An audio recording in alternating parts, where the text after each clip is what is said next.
Welcome to exam सहपाठी। आज के इस वीडियो में हम जूनियर के ज्योग्राफी के सिलेबस के क्रम में अगले टॉपिक का अध्ययन करेंगे, जो कि है संसार के प्रमुख प्राकृतिक प्रदेश एवं जनजीवन। ठीक है, तो सबसे पहले हम देखते हैं कि प्राकृतिक प्रदेश क्या होता है। तो जब किसी भी विस्तृत क्षेत्र में जलवायु, मृदा और वनस्पतियों में एक एकरूपता पाई जाएगी, उनमें यानी कि जलवायु, मृदा और वनस्पतियां एक ही तरीके की पाई जाती हैं एक विस्तृत क्षेत्र में, तो उसी को हम कहते हैं प्राकृतिक प्रदेश। ठीक है, प्राकृतिक प्रदेशों को विभाजित करने का जो मुख्य आधार है वो क्या होता है, वहाँ की जलवायु होती है। यानी कि एक प्राकृतिक प्रदेश दूसरे प्राकृतिक प्रदेश से जलवायु के आधार पर विभाजित किया जा सकता है। ठीक, तो जलवायु की विविधता के आधार पर विश्व को निम्नलिखित प्राकृतिक प्रदेशों में बांटा गया है। तो कौन कौन से वो प्राकृतिक प्रदेश हैं? सबसे पहले हम देखते हैं कि उष्णकटिबंधीय प्रदेशों में कौन कौन से हैं। तो उष्णकटिबंधीय प्रदेशों में हमारे विषुवत रेखीय प्रदेश आते हैं, सवाना प्रदेश, मानसूनी प्रदेश और मरुस्थलीय प्रदेश। ये आपके उष्णकटिबंधीय प्रदेशों में आते हैं। ठीक है, जहाँ पे पर्याप्त जो है धूप प्राप्त होती है। उसके बाद आपका है शीतोष्ण कटिबंधीय प्रदेश। इसमें आपका भूमध्य सागरीय प्रदेश आ जाता है, घास के मैदान हैं और मध्य अक्षांशीय मरुस्थल, पश्चिमी यूरोप तुल्य प्रदेश और चीन तुल्य प्रदेश या फिर सेंट लॉरेंस तुल्य प्रदेश, ये आपके शीतोष्ण कटिबंधीय प्रदेश के अंतर्गत आते हैं। ठीक है, इनका नाम आपको याद रखने की जरूरत नहीं है। इसके अलावा आपके शीत कटिबंधीय प्रदेश जो हैं, इसमें आपका टुंड्रा प्रदेश और टैगा प्रदेश आते हैं। तो ये जो सारे जो है आपके प्राकृतिक प्रदेश हैं, इन सब में जो है एक एक टॉपिक पे आप जो है बहुत लंबा लंबा पढ़ सकते हैं, लेकिन इनसे जो क्वेश्चन पूछा जाता है, यानी कि इनमें जो जनजातियाँ पाई जाती हैं और जिस तरह के यहाँ पे घास के मैदान पाए जाते हैं, जो मरुस्थल पाए जाते हैं, उनके बारे में जो है इससे क्वेश्चन पूछा जाता है। तो इसको मैंने जो है अलग से आपको एक टेबल के रूप में प्रस्तुत करने का प्रयास किया है। उम्मीद करता हूँ आपको पसंद आएगा। कि विश्व में अब देखिए इन सभी प्राकृतिक प्रदेशों में कौन कौन सी जनजातियाँ पाई जाती हैं। आपसे डायरेक्ट ये क्वेश्चन आपके एग्जाम में ज़रूर आता है। इसमें आपको मिलान करने के लिए आता है कि कौन सा जो है, जैसे पिग्मी जनजाति कहाँ पे पाई जाती है, बोरो जनजाति कहाँ पे पाई जाती है, इस तरह से। ठीक है, तो इसको आप ध्यान से एक बार देख लेंगे, इसको कहीं पे लिख लेंगे, 2-4 बार आप देखेंगे तो आपको याद हो जाएगा।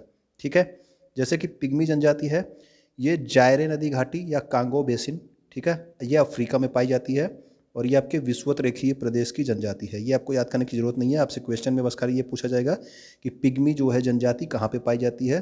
तो आपको ऑप्शन में कांगो बेसिन या फिर जायरो नदी घाटी या फिर अफ्रीका महाद्वीप आपको मिलने वाला है। ठीक है, उसी तरह से बोरो जो है जनजाति, ये जो है अमेजन घाटी, यानी कि अमेजन घाटी आपका कहाँ पे है, तो आप जानते हैं कि दक्षिण अफ्रीका में ब्राज़ील वाला जो क्षेत्र है, ठीक है ना, सबसे ज़्यादा जो है अमेजन वनों का विस्तार कहाँ पे, ब्राज़ील में है। ठीक है ना, तो ये आपका बोरो जो है अमेजन घाटी में पाई जाती है जनजाति।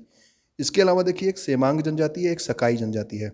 ये दोनों जनजातियां जो हैं मलय प्रायद्वीप यानी कि मलेशिया में पाई जाती हैं। ठीक है ना, ये भी आपका विषुवत रेखीय प्रदेश है। तो आपको ये नहीं याद रखना है कि ये किस प्रदेश में पाई जाती है, आपको बस खाली उस जगह का नाम याद रखना है। जैसे कि आपसे पूछा जाए कि सेमांग जो है कहाँ पे पाई जाती है, तो आपको पता होना चाहिए कि मलय प्रायद्वीप या फिर मलेशिया, दोनों में से कुछ भी आपको लिखा हुआ ऑप्शन में मिल सकता है। ठीक है, तो आप इसको याद रखेंगे। इसके अलावा आपकी मसाई जनजाति है, तो मसाई जनजाति कहाँ पे पाई जाती है, तो ये है आपके पूर्वी अफ्रीका। तो पूर्वी अफ्रीका में इसका विस्तार जो है केन्या और भी देशों में है, लेकिन अधिकतर आपको ऑप्शन में केन्या मिल जाता है। ठीक है, ये आपके सवाना प्रदेश की जो है जनजाति है। इसके अलावा आपका हौसा जनजाति है। हौसा जनजाति क्या है, ये है नाइजीरिया में पाई जाती है। ठीक, हौसा जनजाति नाइजीरिया में, इसको आप एक बार लिख के इसको 2-3-4 बार देखेंगे तो आपको याद हो जाएगा। और अगर आप क्वेश्चन प्रैक्टिस करेंगे तो ये सब चीज़ें आपको श्योर याद हो जाएंगी।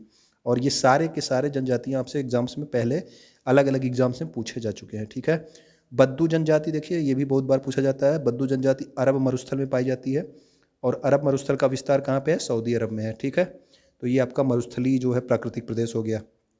इसके अलावा आपका बुशमैन जनजाति के बारे में पूछा जाता है।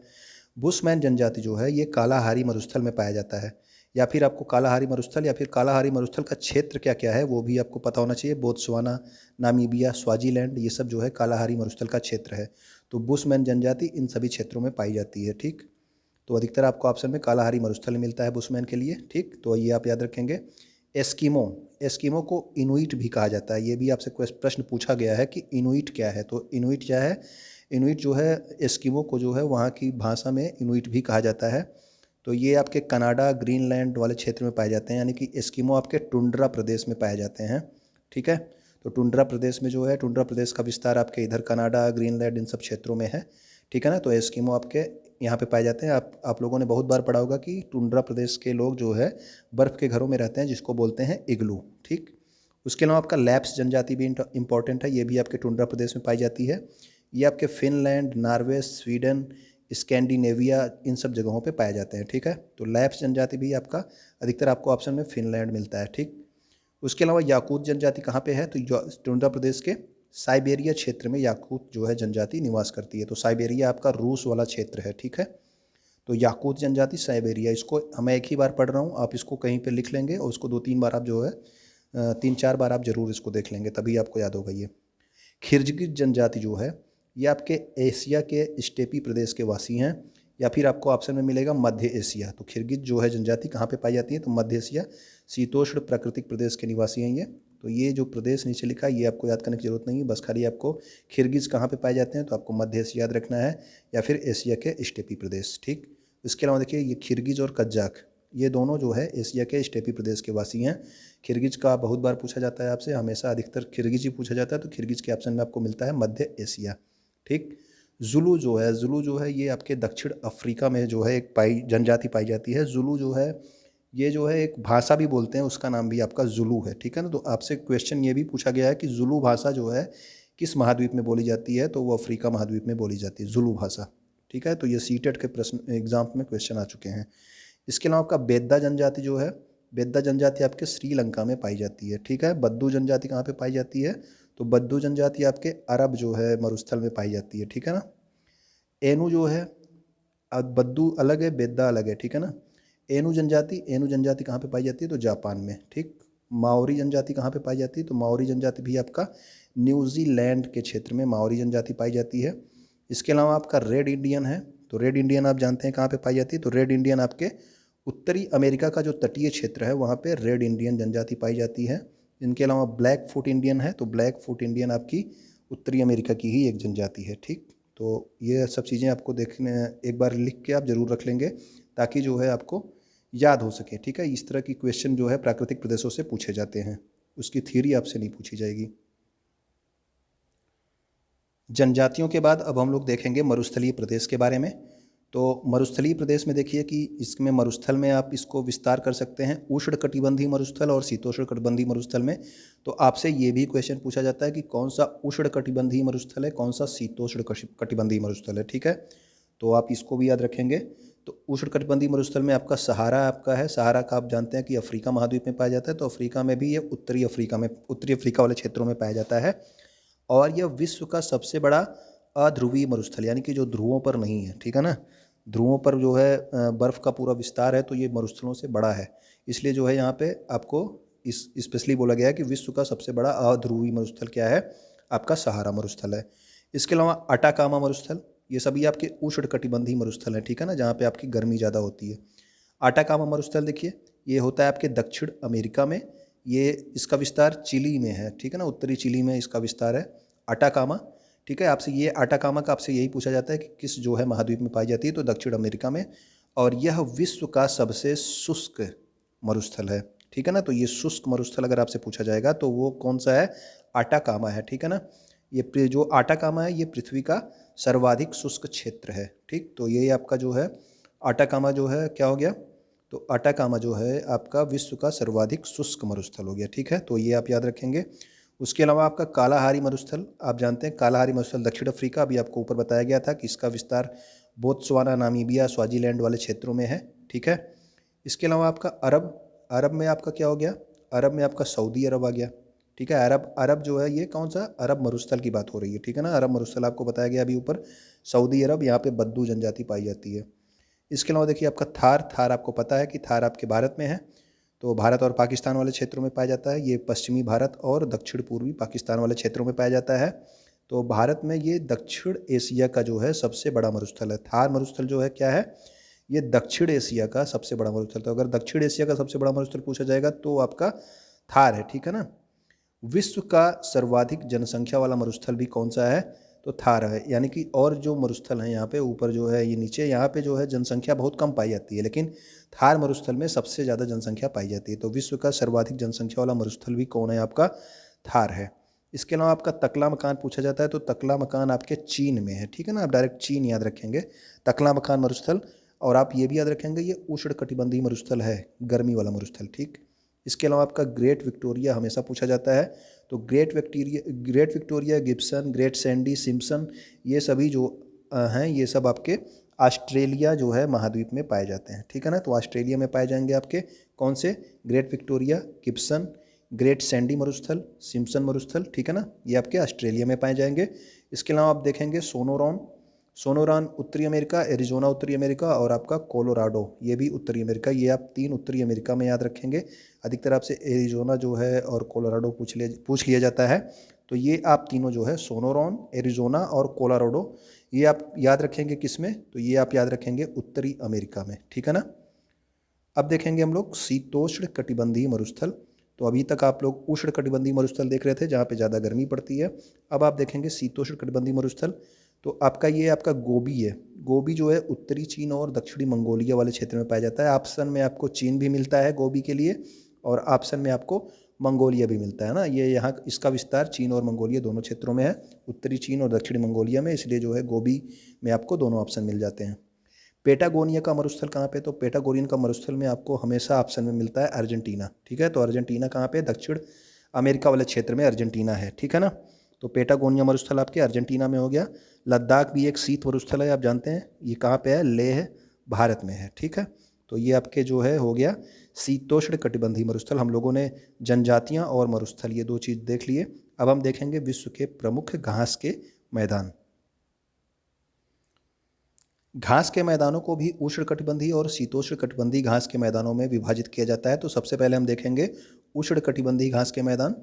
तो ये भी आपसे पूछा जाता है कि कौन सा उष्णकटिबंधीय घास का मैदान है, कौन सा शीतोष्णकटिबंधीय घास का मैदान है, ठीक है ना। तो सवाना आपका उष्णकटिबंधीय घास का मैदान है, कहाँ पे पाया जाता है, पूर्वी अफ्रीका में, ठीक। तो अफ्रीका भी आपको लिखा हुआ मिलेगा, तो अफ्रीका में आपका सवाना घास के मैदान। लानोज आप याद रखेंगे, लानोज आपके वेनेजुएला में पाया जाता है, और वेनेजुएला दक्षिण अमेरिका में है। अधिकतर आपको ऑप्शन में मिलता है क्या, वेनेजुएला ही मिलता है, ठीक है ना। तो आप लानोज जो है वेनेजुएला के लिए याद रखेंगे। उसके अलावा आपका कैंपोस है, कैंपोस कहाँ पे पाया जाता है, तो कैंपोस मिलता है आपके ब्राज़ील वाले क्षेत्र में, ठीक है ना। तो कैंपोस आपका ब्राज़ील में है। उसके अलावा सेलवास, सेलवास कहाँ पे पाए जाएंगे, तो सेलवास है अमेजन बेसिन में, ठीक है। तो अमेजन बेसिन में क्या पाया जाता है, अमेजन बेसिन में आपके सेलवास घास के मैदान पाए जाएंगे। कैंपोस भी आप याद रखेंगे, सेलवास भी याद रखेंगे, ठीक है। ये सारे इंपॉर्टेंट हैं। आइए सभी जो है आपसे, क्योंकि ये मिलान करने के लिए पूछे जाते हैं, तो 3-4 जो है आपको दे दिए जाते हैं, उसको मिलान करना होता है कि कौन किसका है, ठीक है ना। तो इसलिए जो है आपको सभी याद होनी चाहिए। सेलवास आपके अमेजन बेसिन में। पार्कलैंड भी आपका कहाँ पे पाया जाता है, तो दक्षिण अफ्रीका वाले क्षेत्र में जो है पार्कलैंड घास के मैदान भी पाए जाते हैं, ठीक है। Campos Brazil, Llanos Venezuela, savanna कहाँ पे, पूर्वी अफ्रीका। शीतोष्ण घास के मैदान भी जो है इंपॉर्टेंट हैं। ये आपसे बहुत बार पूछे जाते हैं कि प्रेयरी घास के मैदान कहाँ पाए जाते हैं, तो ये आपके उत्तरी अमेरिका वाले क्षेत्र में या कनाडा वाले क्षेत्र तक जो है उत्तरी अमेरिका में पाए जाते हैं। इसे घास का सागर कहा जाता है। तो प्रेयरी प्रदेश को क्या बोलते हैं, तो प्रेयरी प्रदेश को घास का सागर कहा जाता है। इसके अलावा जो सबसे ज़्यादा पूछा जाता है वो आपका है पंपास। पंपास आप याद रखेंगे अर्जेंटीना, और अर्जेंटीना कहाँ पे है, दक्षिण अमेरिका। तो ये दोनों ऑप्शन मिलते हैं, अधिकतर आपको अर्जेंटीना मिलता है ऑप्शन, या फिर आपसे पूछ लेगा कि पंपास किस महाद्वीप में है, तो आपका दक्षिण अमेरिका में आएगा, ठीक है। तो पंपास आपका अर्जेंटीना हो गया। स्टेपीज आपसे पूछा जाता है, तो स्टेपीज जो है यूरेशिया है मुख्यतः, ठीक है ना। यूरोप और एशिया में मिक्स मिलता है, यानी कि पूर्वी यूरोप वाले भाग में और मध्य एशिया वाले भाग में स्टेपीज घास के मैदान मिलते हैं। आपको ऑप्शन में यूरोप भी मिलता है, तो आप इसके लिए क्या लगाएंगे, स्टेपीज ऑप्शन लगाएंगे, ठीक है। या फिर यूरेशिया आपको मिल सकता है, तो आपका कौन सा है, स्टेपीज घास के मैदान। इसके अलावा आपका वेल्ड है, तो वेल्ड आपका जानते हैं आप, वेल्ड जो है दक्षिण अफ्रीकी क्षेत्र में पाया जाता है, नीचे की साइड में पाया जाता है। तो वहाँ पे क्या है, ये शीतोष्ण घास के मैदान है वेल्ड। डाउन्स भी आपके शीतोष्ण घास के मैदान हैं, और ये कहाँ पे पाए जाते हैं, तो ये पाए जाते हैं ऑस्ट्रेलिया में, ठीक है। डाउन्स आपके कहाँ पे पाए जाएंगे, तो आज डाउन्स भी आपके ऑस्ट्रेलिया में पाए जाते हैं। इसके अलावा आपका पुस्ताज पूछा जाता है, तो पुस्ताज कहाँ पे पाया जाएगा, पुस्ताज आपके हंगरी में पाया जाता है। और कैंटरबरी जो है घास के मैदान, ये भी शीतोष्ण घास के मैदान है, ये पाया जाता है न्यूजीलैंड में। पुस्ताज आपके कहाँ पे पाया जाता है, तो पुस्ताज जो है घास के मैदान पाए जाएंगे हंगरी में, ठीक है। तो हम लोगों ने घास के मैदान के बारे में भी देख लिया। इसको आप कहीं पे लिख के 1-2 बार जो है 4 बार 6 बार देख लेंगे तो आपको याद हो जाएगा, क्वेश्चन प्रैक्टिस करेंगे तो क्लियर हो जाएगा। इनके अलावा प्राकृतिक प्रदेशों से संबंधित अन्य महत्वपूर्ण तथ्य भी हैं, इसको आइए देखते हैं। तो सबसे पहले आप ध्यान रखेंगे कि विश्व के विषुवतरेखी सदाबहार वनों का जो सबसे अधिक क्षेत्रफल है उसका विस्तार किस देश में है। यानी कि विषुवतरेखी सदाबहार वन, आप जानते हैं कि अमेजन वन जो है पाए जाते हैं कहाँ पे, तो वो पाए जाते हैं ब्राज़ील में, ठीक है ना। तो अगर अमेजन वन ना लिख के आपसे लिख के दे दिया कि विषुवतरेखी सदाबहार वन कहाँ पे पाए जाते हैं, सबसे अधिक क्षेत्रफल कहाँ पे है, तो वो है आपके ब्राज़ील देश में, ठीक है ना। तो ये आपके अमेजन वनों के बारे में ही दिया गया है। और ये गिनी तट है, गिनी तट को बीमारियों के कारण श्वेत निवासियों की कब्र कहा जाता है। तो ये भी पॉइंट आप जरूर याद रखेंगे कि गिनी तट को जो है श्वेत निवासियों की कब्र कहा जाता है। और आपसे पूछा भी गया है ये क्वेश्चन कि पिग्मी जनजाति जो है अपने घरों का निर्माण कहाँ पे करते हैं, तो पिग्मी जनजाति के लोग जो है अपने घरों का निर्माण वृक्षों पर करते हैं, ठीक है ना। तो वृक्षों पर ये अपने घरों का निर्माण करते हैं, कौन, पिग्मी जनजाति के लोग, ठीक। इसके अलावा देखिए आपका मलोका क्या होता है कि अमेजन के जो प्रदेश होते हैं वहाँ पे लोगों का एक विशेष प्रकार का घर होता है जिसको बोलते हैं मलोका। आपसे 2-3 बार ये क्वेश्चन पूछा गया है कि मलोका क्या होता है। तो मलोका क्या है, मलोका एक प्रकार का घर है, ठीक है ना, अमेजन प्रदेश के लोगों का। उष्णकटिबंधीय मरुस्थल, अधिकतर ये पूछा जाता है कि उष्णकटिबंधीय मरुस्थलों का विस्तार जो है महाद्वीपों में किस साइड पाया जाता है। तो आप याद रखेंगे ये बहुत बार पूछा गया क्वेश्चन है, उष्णकटिबंधीय मरुस्थलों का विस्तार महाद्वीपों के पश्चिमी भागों में पाया जाता है, ठीक है। कहीं कहीं ये आपके कथन में दे देता है, कहीं भी कुछ भी किसी भी तरह से ये क्वेश्चन आपसे जरूर पूछ लिया जाता है कि उष्णकटिबंधीय मरुस्थलों का विस्तार जो है किस भाग में पाया जाता है महाद्वीप को, तो आप बताएंगे पश्चिमी भागों में। और आप याद रखेंगे कि मंगोलिया में 2 कुबड़ वाले ऊँट भी पाए जाते हैं। तो जो 2 कुबड़ वाले ऊँट है वो कहाँ पे पाए जाते हैं, तो वो जो है मंगोलिया में पाए जाते हैं। मंगोलिया में आपने देखा था क्या था, गोबी जो है मरुस्थल का विस्तार मंगोलिया में था, ठीक है ना। तो मरुस्थल का विस्तार था तो वहाँ पे ऊँट भी पाए जाएंगे, ठीक। मरुस्थलीय भागों के जो लोग होते हैं वो ऊँट या बकरी की खाल से बने जो थैले होते हैं उसमें पानी भर कर रखते हैं, इसी वजह से पानी देर तक ठंडा बना रहता है, ठीक है। और आपसे पूछा जाता है कि संसार का शीत ध्रुव किसको कहा जाता है, तो संसार का शीत ध्रुव किसको कहा जाता है, बरखोयास्क नगर को। बरखोयास्क नगर कहाँ पे है, तो ये आपके टैगा प्रदेश में होते हैं, ठीक है ना। तो बरखोयास्क नगर को संसार का शीत ध्रुव कहा जाता है, याद रखेंगे आप। टैगा प्रदेश में क्या किस तरह के वन पाए जाते हैं, तो वहाँ पे शंक्वाकार वन पाए जाते हैं। और इन शंक्वाकार वनों को जो टैगा प्रदेश में पाए जाते हैं इनको बोला जाता है बोरियल वन, ठीक है। तो बोरियल वन टैगा प्रदेश में पाए जाने वाले शंक्वाकार वनों को कहा जाता है। और ये जो बोरियल वन है ये केवल उत्तरी गोलार्ध में पाए जाते हैं, ठीक है। ये भी आपसे पूछा गया है कि जो है बोरियल वन किस जो है गोलार्ध में पाए जाते हैं, तो केवल उत्तरी गोलार्ध में पाए जाते हैं, ठीक है। ये दक्षिणी गोलार्ध में नहीं पाए जाते क्योंकि टैगा प्रदेश का विस्तार जो है केवल उत्तरी गोलार्ध में ही है, दक्षिणी गोलार्ध में टैगा प्रदेश का विस्तार नहीं है, ठीक है। टैगा प्रदेश में कनाडा के कोणधारी वनों में जो लकड़ी काटने का व्यवसाय करने वाले लोग हैं उनको क्या बोला जाता है, तो लंबरजैक। ये कुछ पॉइंट हैं इनको आप याद जरूर रखेंगे, ठीक है ना। तो टैगा प्रदेश के कोणधारी वनों में जो लकड़ी काटने का व्यवसाय करते हैं उनको क्या बोलते हैं, तो उनको बोलेंगे लंबरजैक। टुंड्रा प्रदेश में कई महीने लगातार रात रहती है और कई महीने लगातार दिन रहता है, ठीक है ना। तो ये टुंड्रा प्रदेश जो होता है ये ध्रुवीय क्षेत्रों में होता है, ठीक है ना। ध्रुव वाले क्षेत्रों में, उत्तरी ध्रुव के क्षेत्र में आपने देखा होगा ऊपर हमेशा बर्फ जमी रहती है और वहाँ पे सूर्य का प्रकाश भी नहीं पहुँचता है। तो इसीलिए जो है टुंड्रा प्रदेश में कई महीने लगातार दिन और कई महीने लगातार रात रहती है। टुंड्रा प्रदेश में आर्कटिक विलो नामक झाड़ी पाई जाती है, ठीक है। वहाँ पे वनस्पतियाँ जो है विकसित नहीं होती हैं, यही एक झाड़ी पाई जाती है जिसको बोलते हैं आर्कटिक विलो, ठीक है। तो ये नाम भी इंपॉर्टेंट है, नाम आप याद रखेंगे। आर्कटिक विलो कहाँ पे पाया जाता है, टुंड्रा प्रदेश में, क्योंकि यहाँ पे वनस्पतियाँ पाई ही नहीं जाती, यहाँ पे यही एक झाड़ी पाई जाती है जो है आर्कटिक विलो, ठीक है।